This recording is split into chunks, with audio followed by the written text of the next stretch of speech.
Time, Friday night, when a group of old broads get together to talk about their week in business. Hope you had a good one too. Happy New Year and happy kitty time. It's well, it's not Friday, it's Saturday. We've decided to delay a day.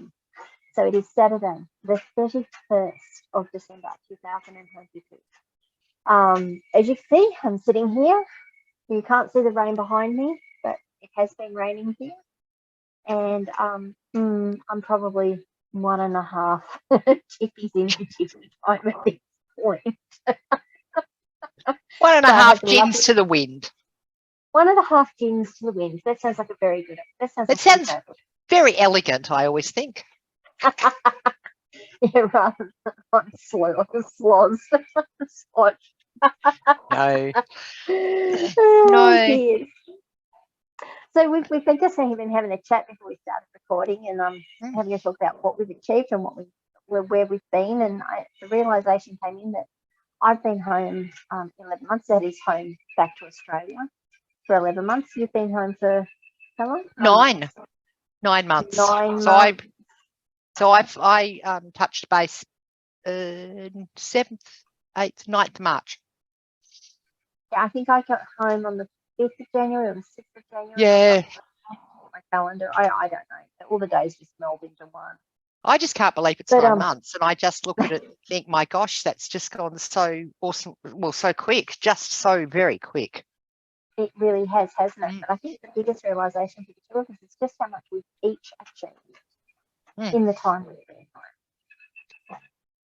So I do have to apologise for the tick-tacking that you can hear. It has been raining here, and I'm sitting under a shelter. Now you can see the roof of it here.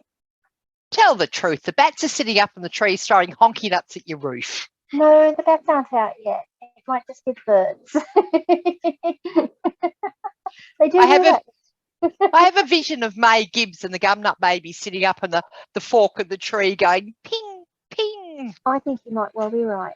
I like that idea. I'll go out and shoot all the gumnuts shortly. Oh dear. So we've achieved a hell of a lot in the time we've been home. I like to think that I've actually reinvented what I was doing. I relaunched myself, didn't I, a couple of months ago? And you've been doing amazingly well. Well, I had no business when I landed, so now I have a sustainable business, I guess. I have a income coming in every week, not quite as high as I would like, but it is an income. Yeah, is it ever as high as we would like?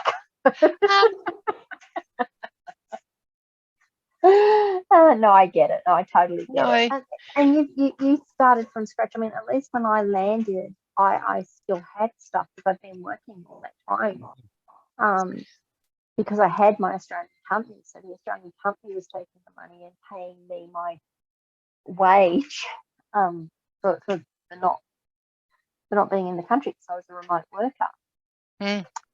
So for me, it's not really. It wasn't really, oh my God, I've got to start from scratch. It was, I now have to pay rent, full rent, and I have to deal with all of these things that I hadn't had to think about for 2 years, because I'd lived in my friend's house and slept on their couch for 2 years, literally. Yeah. Yeah. And I was reminiscing that this time last year, well, actually would have been tomorrow last year because time zones, standing in Hilo, in the backyard in Hilo, watching the fireworks go off around the island of Hawaii, or the part of the island of Hawaii we could see.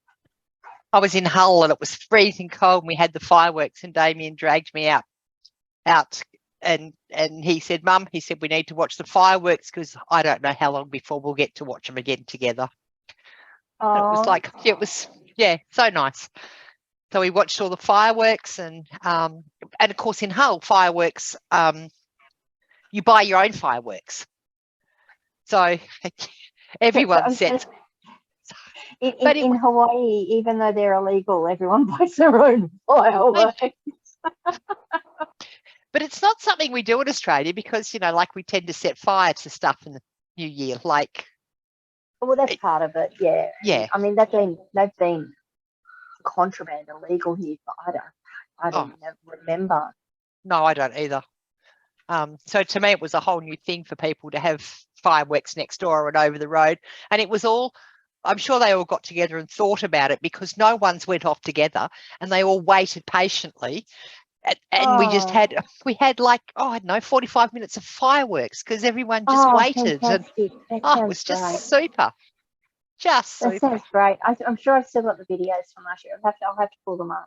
I certainly got the videos from the year before where we got in the car in Honolulu and drove down the road and just fireworks were lighting up everywhere and the smoke was so thick across the road. But it's amazing. I don't know what we're going to get here. I'll have to wait and see. Well, it depends on whether I'm awake or not. I might have to send out all my SMSs and set my phone to do not disturb. Yeah, I'm thinking that will be me too. I might not even make the children's fireworks at 9 o'clock. Oh, but the grandkids. Yeah. Oh, have you got family coming around, or are you going to go see them? Or no, the grandkids are in Rockingham, and they have Eskimo Joe coming and fireworks. What's Eskimo Joe? Oh, Eskimo Joe's a band. Have you not heard of Eskimo Joe? I do. Yeah, you have done. I'm sure you have. They're a Western Australian band, absolutely fantastic. Black fingernails and red wine or something. I thought they were ice creams or something. No, it's a band. So I was really lucky for my 40th. I had Eskimo Joe play. Oh, did you? Yeah, I did. I was fairly precious back then. I will have to look them up. I have no idea. I probably don't know the music. I'm a bit of a music traffic. You can play music for me and I can sing along to it, but I couldn't tell you what it was or who sung it or unless it's like something from, I don't know, the 40s or the 50s. No, they're a good band. So they've got them playing and fireworks on the foreshore and nice. Nice. Well, we're going to have a very quiet one. Yep. So we've had a pretty big week. I've cut across at least 2 clients to new hosting. With their issues, transferred domain names, got them back under control because we have control of them. When I say we, I mean our client didn't have control of them. No, one of them we didn't have control of them, and one of them the updates weren't being done, and I think it's really nice that website's now up to scratch. Well, that's a big one, isn't it? We've been watching that since basically you got back because you've had that client since June, and you were asking, you've been asking me since June, and they hadn't done updates on the website since June, which means WordPress was behind. All the plugins were behind. Everything was behind. And whilst the website was working, you just don't know what security holes have been left. So especially when you've got like WooCommerce and Stripe and those ones, which I think are really important, and WordPress itself, that was a whole upgrade behind. So that's quite significant.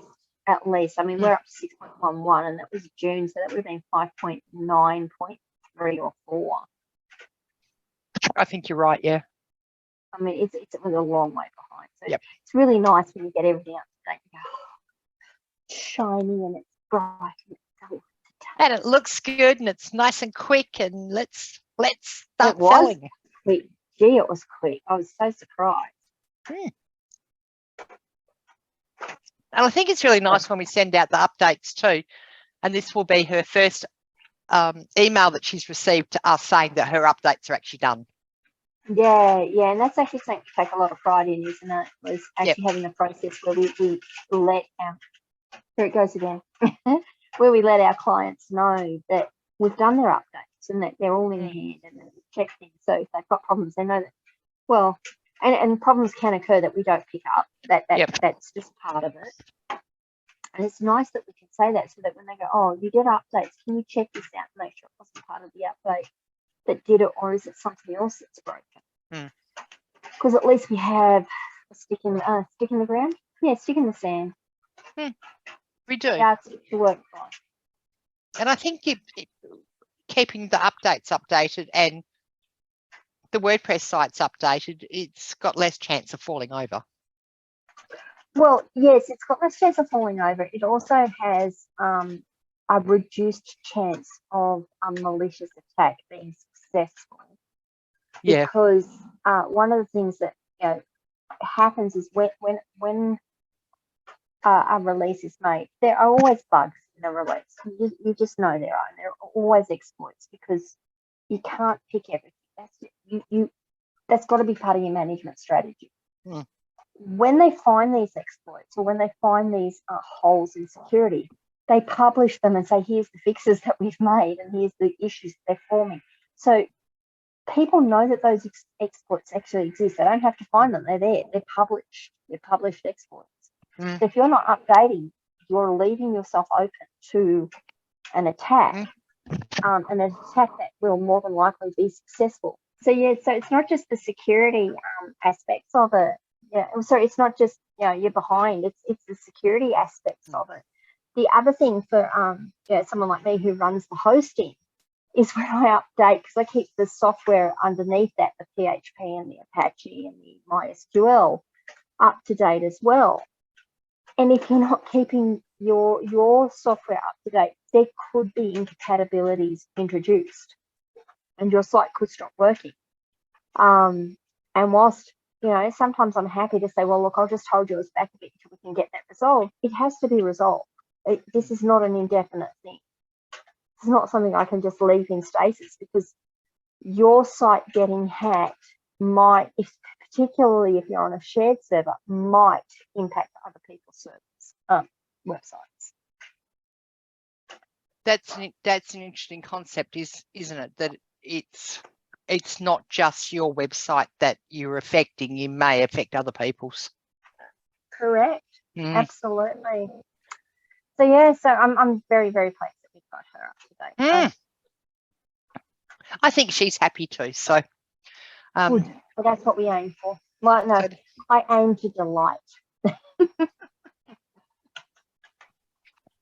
I think she's really happy.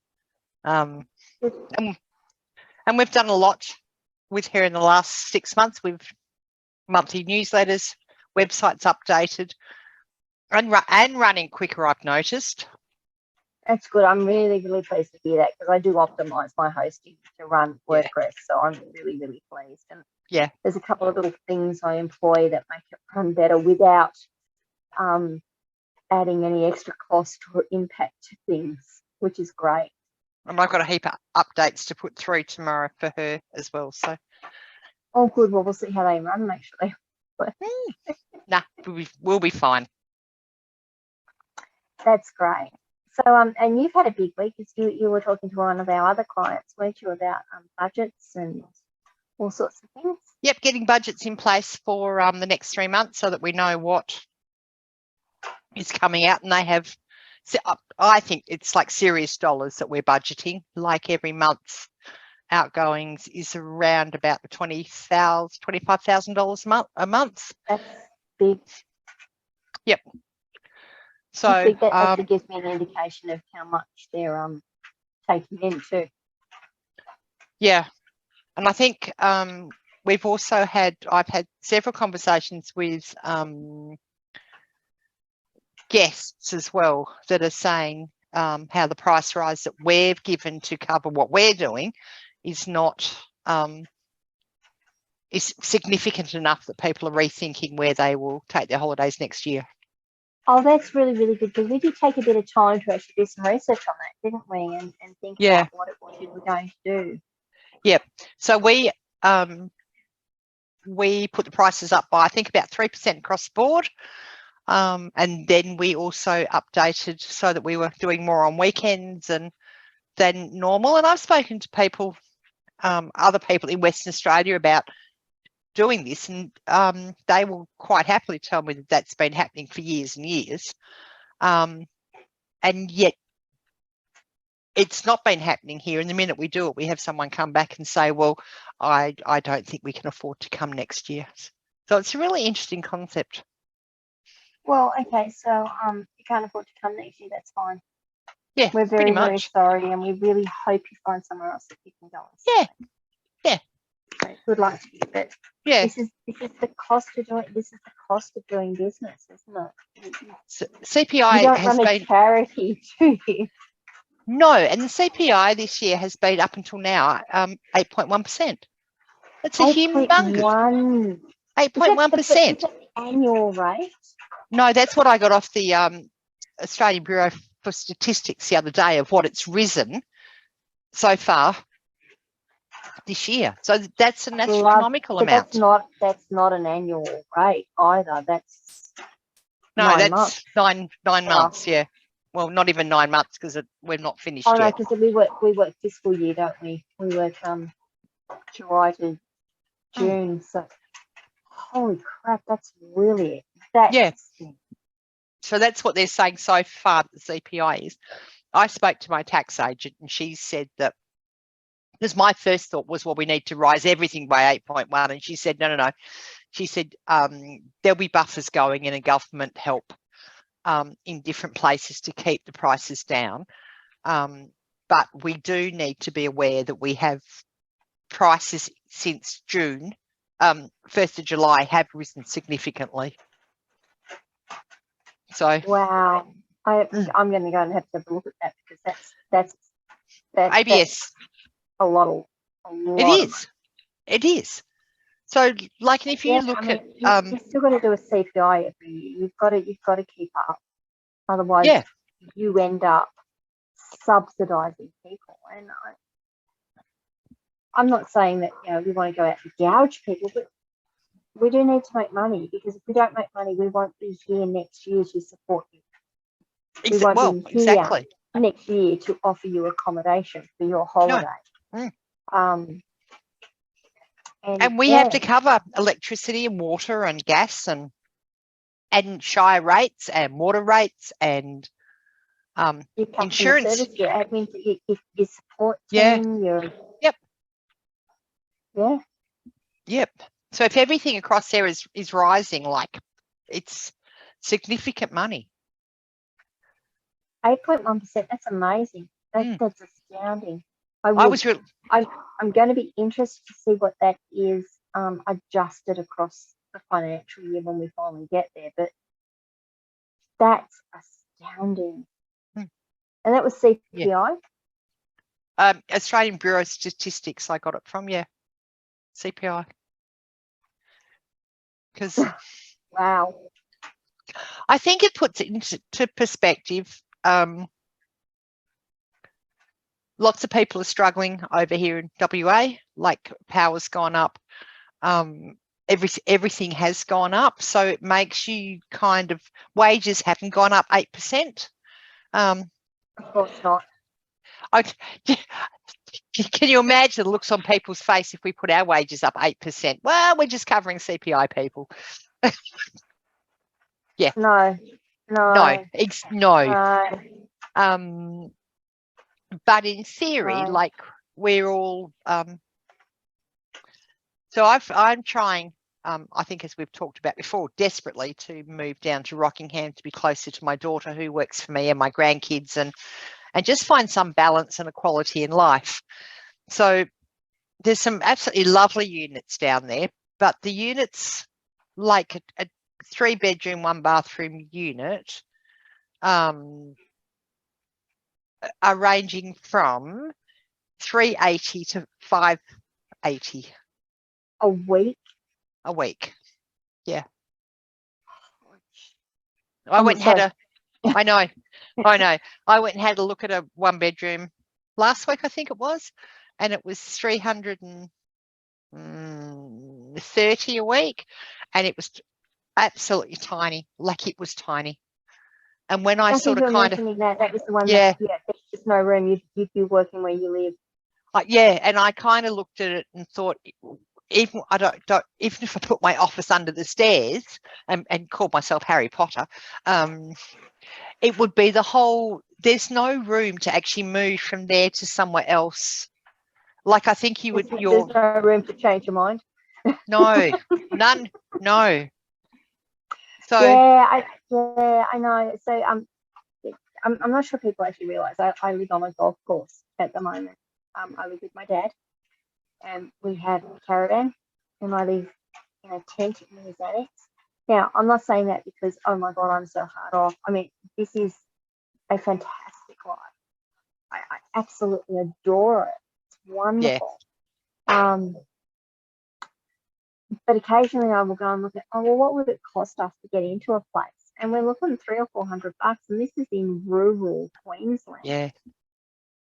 A week, just for 2 of us. Retiree, and I hate to say it, a middle-aged woman who works at herself.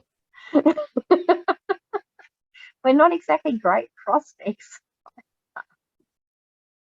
I think I've now applied for 12 properties, and I don't even get a look in. No. You will get, so I'm just going to say keep looking. Yeah. Something will come up because it will. It always does. But yeah, it can get tight, and it's not like, well, I'm going to say it's not like we're doing it tough in terms of what we're earning. It just feels like we're doing it tough in terms of what we're earning. When you kind of look at, I need someone to live, or I've got to go and do this now. It's like, wow, inflation's really hard. And I've thought of doing, and I've done house share before. I've had a room in a house, which has worked really well. But when my life goes back into full swing, I'm up at 4 o'clock and I start studying at 4:30. So I'm. And doing that in a group house is really hard. Well, it is because like I get up at 4 and I have a shower and I make my coffee, and then I go and study from 4:30 to 6, and then at 6 I come out and I make coffee again, and so you're actually making some noise that is going to disrupt other people. So if you're talking about doing a home share, that's not always a nice. Yeah, and I have to say that some of the home shares I've seen, because when I was living in Canberra, I lived in my daughter's house and they wanted to sell, so I'm like, okay, well, I'll just find something else to live. And the amount of people that say no work from home. Yeah. No work from home. I'm like, oh, that's tough. But, yeah, you're right, because I'll be up at 5 some mornings, a lot of mornings. Well, I'll you have either go out for my walk, I'll go and do things and come in, make my tea, have my shower, get myself ready to go to work. And then they'll be getting ready to go to work, and they'll be making noise when I don't need that noise because I'm either recording or doing things But you have overseas people, so sometimes for you to be up at 2 o'clock in the morning and fixing their stuff is what happens. Oh, absolutely. I mean, to actually roll out of bed at 1:30 because you've got a message come in urgently that's gone through your do not disturb because you've got it set up. Because their site's fallen over and it's like it's in the middle of the trading. Yeah. And you roll out of bed and you're sitting there in your jammies. Oh, can you hear the curlews now? What's that? Can you hear the curlews? Yeah. They're curlews. They're the screamers. They scream. I swear. The first time I came up here, I was sort of just bedding down and getting to sleep, and in a caravan just down from us, there were a couple of young girls, 10, 11-year-olds, and the curlews started screaming, and I thought, what the hell are they doing to those girls? Ooh, okay. Yes, this is the excitement of living in the tropics. Well, there we go. But yeah, absolutely. It's not unusual for me to roll out of bed at 3 a.m. and 2 a.m. and go and do things and then go back to sleep until 10 because I've been up for 3 or 4 hours at that point. But that doesn't work in a share house. And it's not that I can do, but it's a really tenuous. It's a really tenuous thing, and it does raise the tensions. Yeah, I can guarantee. I lived with like I said, I lived in my daughter's house for many years, and I lived with my daughter and her husband husband and their friend and his girlfriend, and I love them all dearly, but no. No. I lived in a share house before I went to Canada, and that was just fantastic. There was 4 of us, and we all rattled around quite nicely. But I also got up at got up at 5 and had a shower and stuff and talked to Brad and went to work. But you were gone all day, so I don't know. I just don't quite feel that it would work well. It's a different dynamic. Totally. Very much so. Very much so. Anyway. Totally. Anyway, I think we've got some big things planned for this year. I think, first of all, you're going to find a place to live, and you're going to love it. You are going to adore it. But we've got some big things planned. We've got some big things planned with our clients as well, which is just awesome. And I think we've got some big things planned just for ourselves, and particularly, I'm going to say for Tiffy time, which I haven't exactly spoken to you about, but I have some ideas. Right. Okay. But I think we're going to have a wonderful year. And I just want to say how grateful I am that you came into my life in March when you did. Yeah, me too, Charlie. It's been a good year. We've done well. We really, really have. Yeah, I'm really, really grateful you came into my life when you did. It's just what I needed. You make the world good. I try to. Thank you.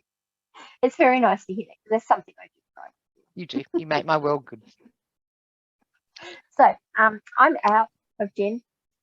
Sorry, guys. But I want to wish everyone a happy new year and a really, really prosperous and great 2023. And we'll be back to keep them all amused. We will, absolutely. Stay tuned for more adventures in Tiffy time. See you later, guys. See ya. Now, before I actually sign off, I really must remember to do this. Please remember to like the episode, subscribe to our channel, so I hit that reminder bell so that you get notifications when we send out more updates. See you later, guys. Bye. And that brings us to the end of Tiffy Time for the week. We hope you've enjoyed the episode, and we hope you join us next week. See you later, guys.